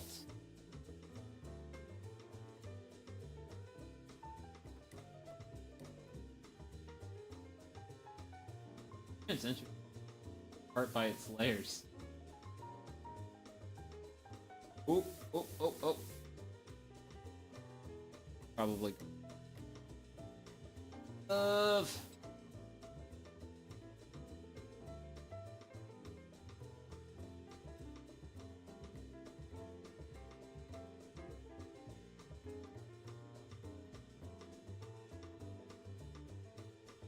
Oh. Another one.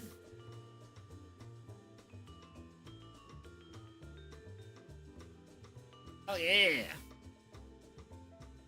Love getting these people metal out.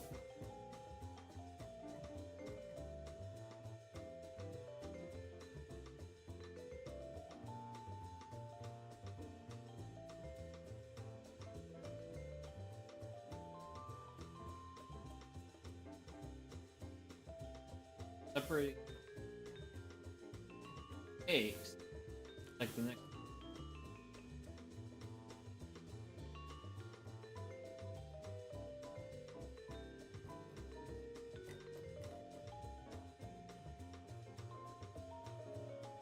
And there we go. We got another one.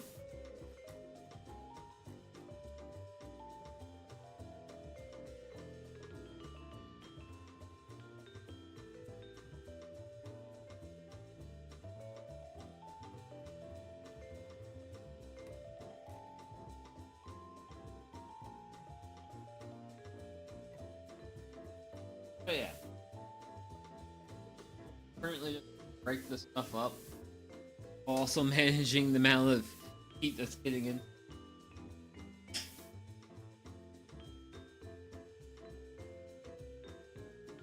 Hot. I'm gonna turn that down.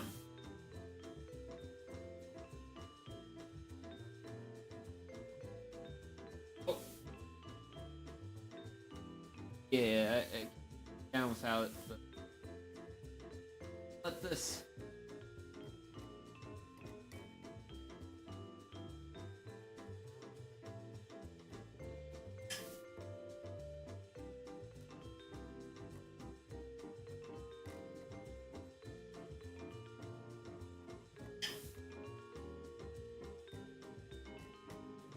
It's you. If I can, I'd love it.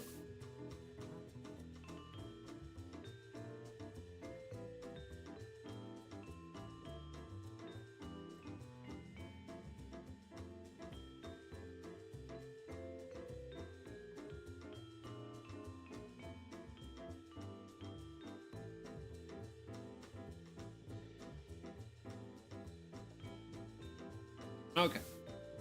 Well, I'm gonna crank up the heat.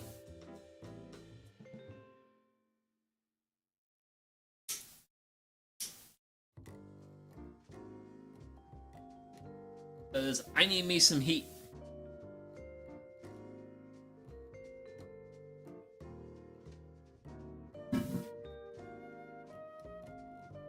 Melt this wax. We'll have a look at all this thick wax.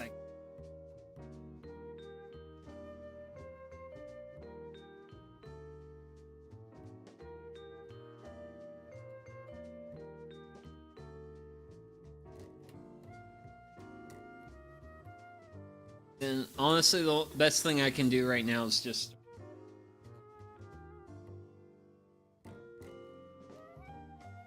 best thing I can do. Break up the wax.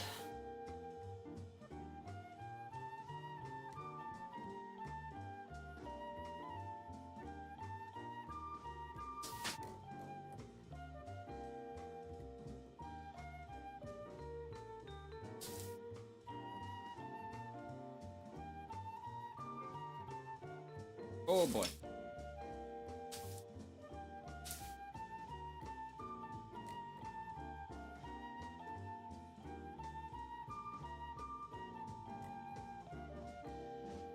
One of the problems is, this is not a great volume of water. So, This thing's really good at putting out large amount of heat at a volume of water is large. Yeah.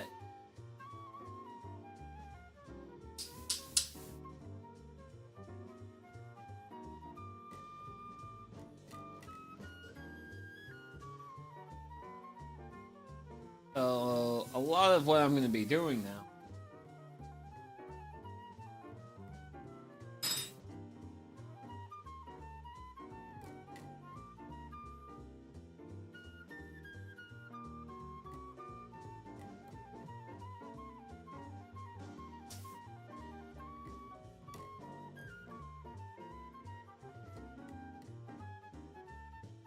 got these thick waxy chunks and I cannot pour this out.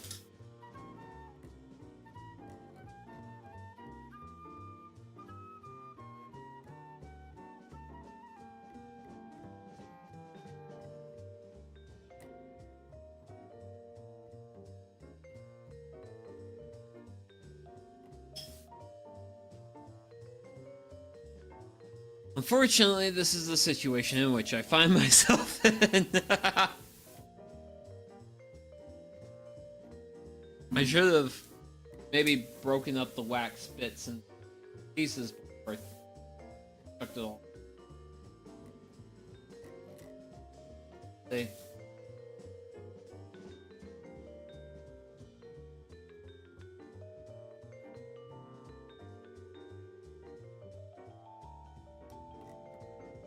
Low as I can go. Low as I can go and maintain flame. I still have flame. But it's no longer like overflowing and being like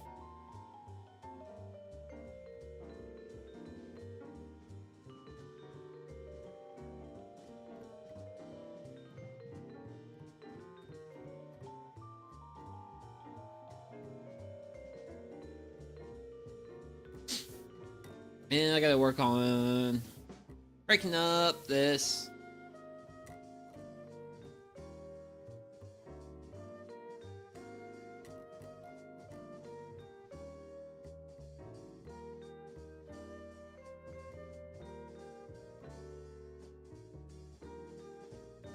The more successful I am,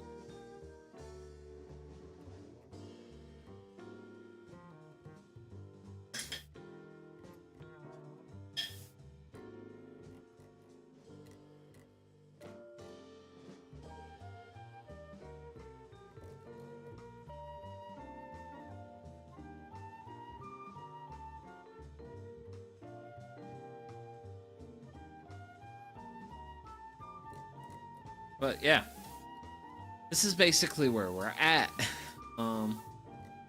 Large part of it has to deal with the fact that I had a real thing of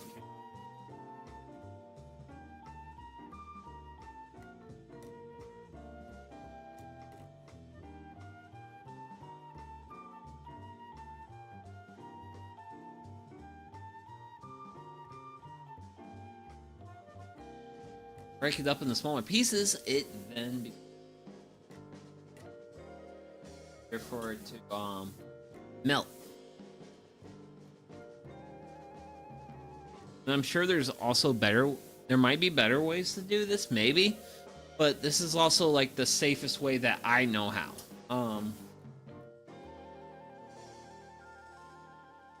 By basically having your wax melt in a pot of boiling water, your wax becomes liquid, but it doesn't become like anything weird.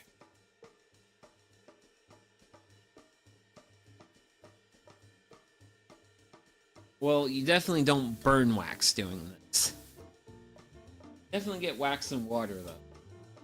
You can definitely see the wax droplets in the boiling water. But past that, it's a pretty benign process.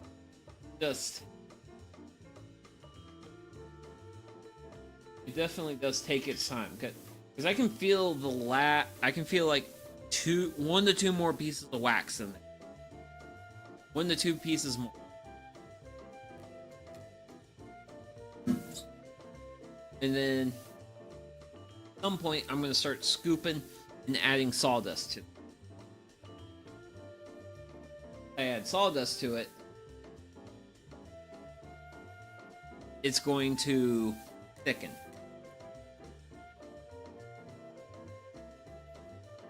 A couple of those big pieces.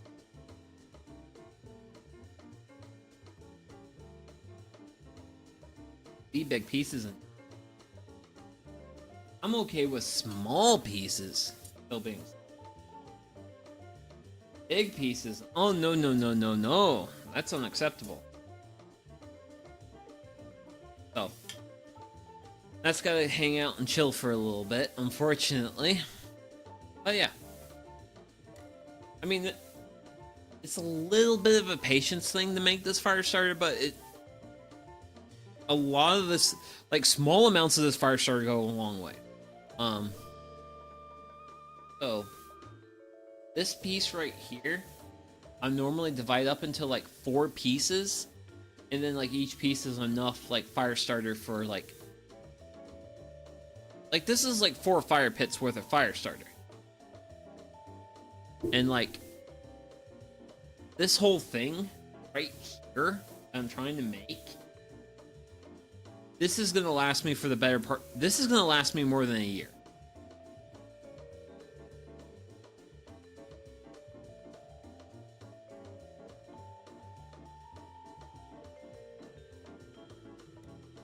Those last little bits of melted wax.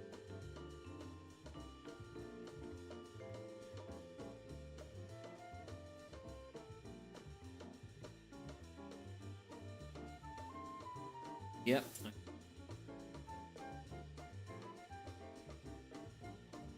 But yeah, we're almost there.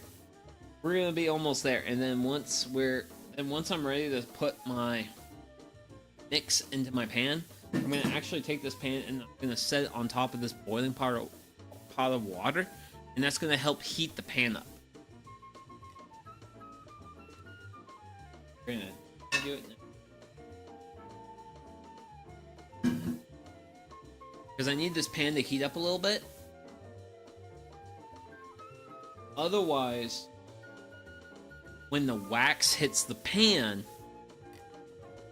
the wax is going to immediately solidify. I want the wax to remain liquid when it hits the pan. The pan needs to be a little bit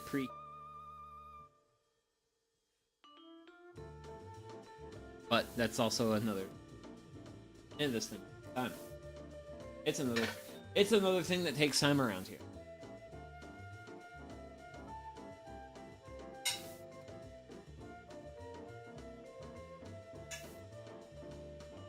But yeah, a couple people back, so I still have plenty of time for this pan to pick up some heat from being over this boiling water. It's not going to heat up super quickly. It's not going to heat up as quickly as the lower pot, but that's fine. I just need this to get as warm as it can. Because every degree warmer it gets means my candle wax with sawdust is a little bit more workable when I'm pouring it in.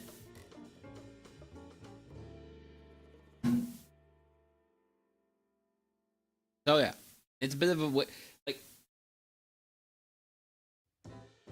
things like this during stream are a little bit interesting because it's kind of like a waiting game.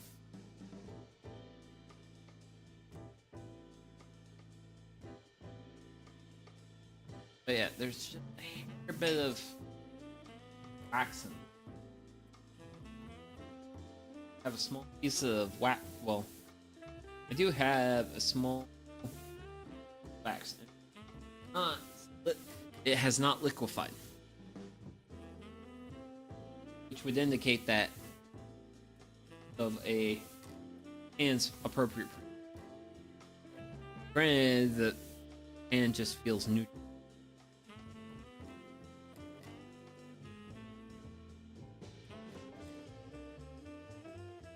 so it's not like super warm.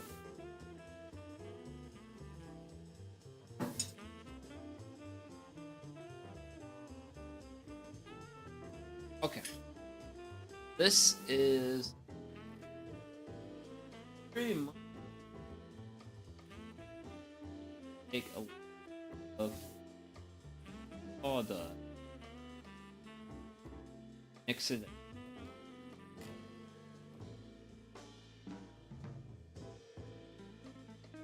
All this is do fully settle in. Is wax. Basically permanent.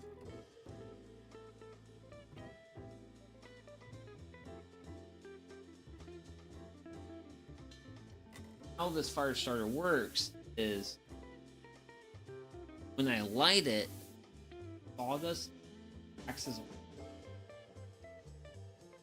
and the candle wax pool that burns on the wick.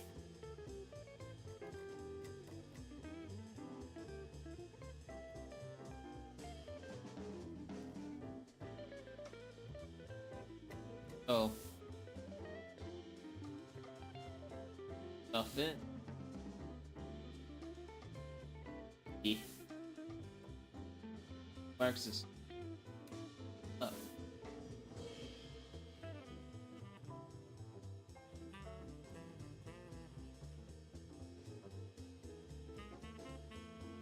The wax and all this.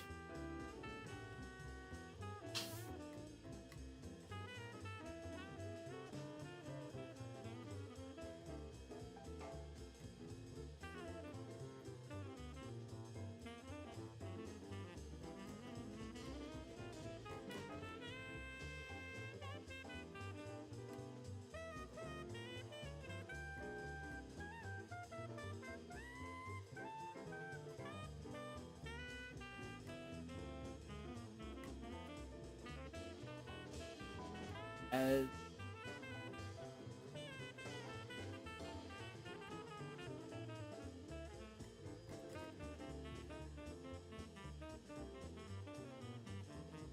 oh, I'm also like getting ready to add more candle wax. Well, a little bit more candle wax because I don't think I'll get a super thick layer in my sheet pan.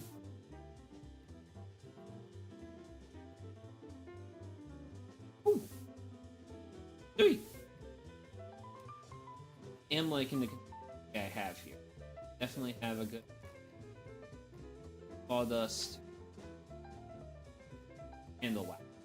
Also, by mixing sawdust wax, while the wax is liquid, allows the wax to really soak into those wood fibers. So this is going to become like a really good fire.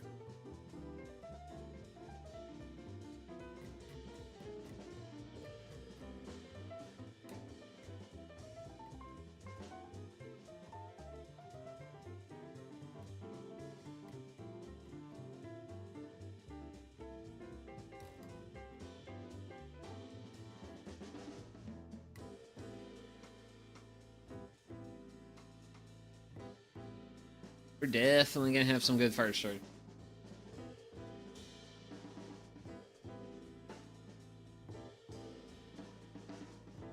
This the melt.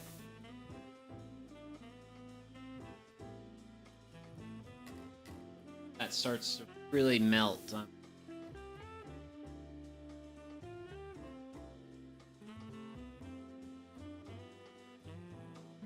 Get added to this and. Granted, I do think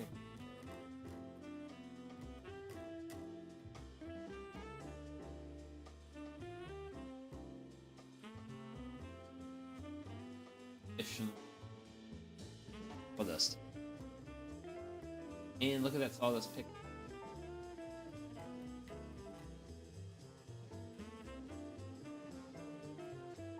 I have a good, like, nice thick consistency, but thick.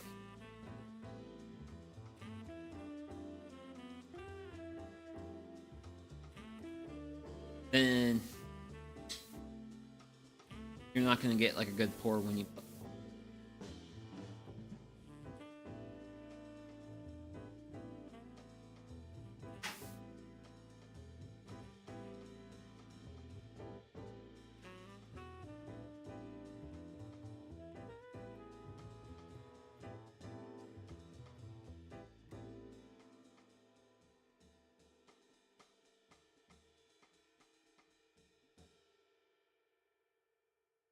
Whoopsie doodles.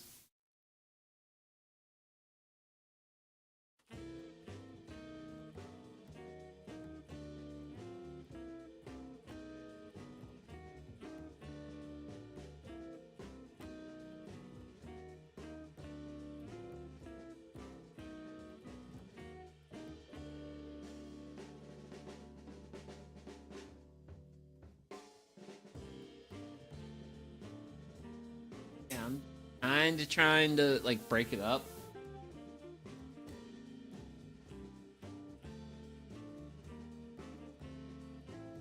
Not being super successful, but attempting.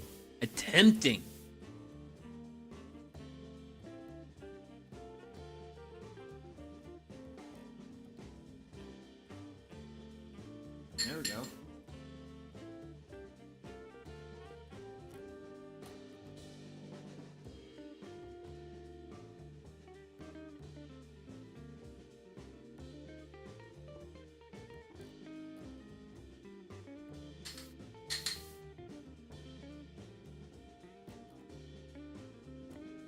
Also do it like that.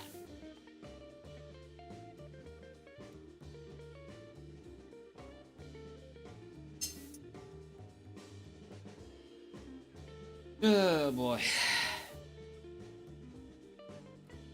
Yeah, sorry things are kind of slowed down, but fortunately this is what melting wax is like. A lot of waiting. Granted, I am glad that my thing's not my pot of water is not trying to boil over like earlier. Earlier it was really trying to boil.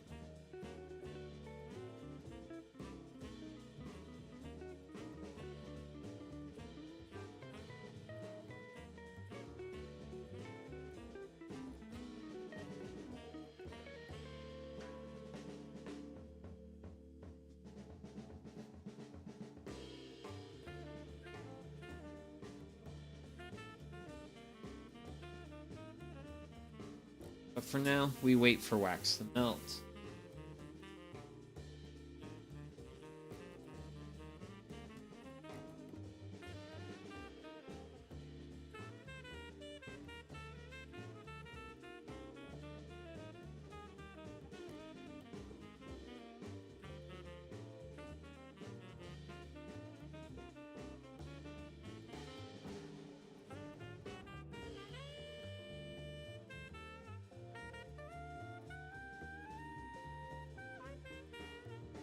Woohoo! Got the mill piece out. I have milk in this big.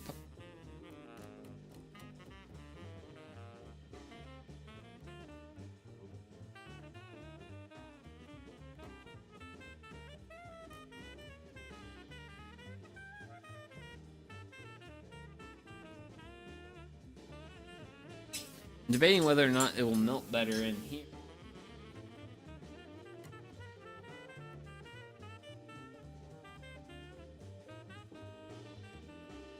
Or in. We're almost done. We're almost done. We're almost done. Yeah! Cool. Grab a glove.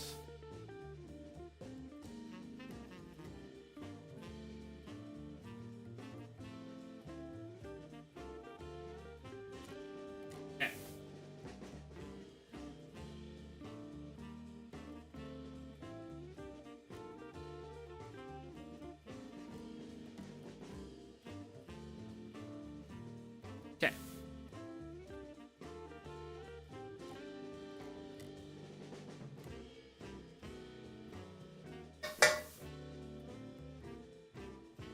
Now, the grate. 4.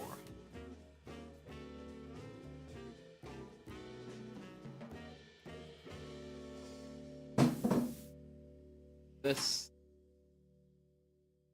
Ooh.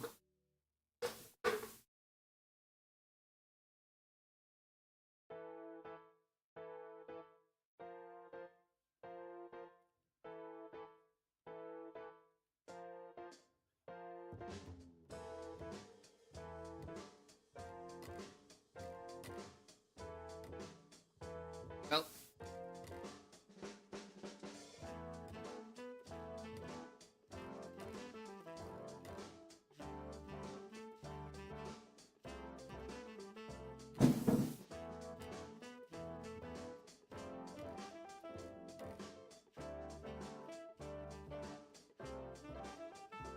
Go!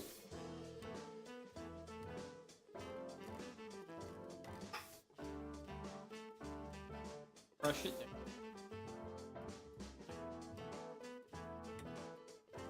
There to be a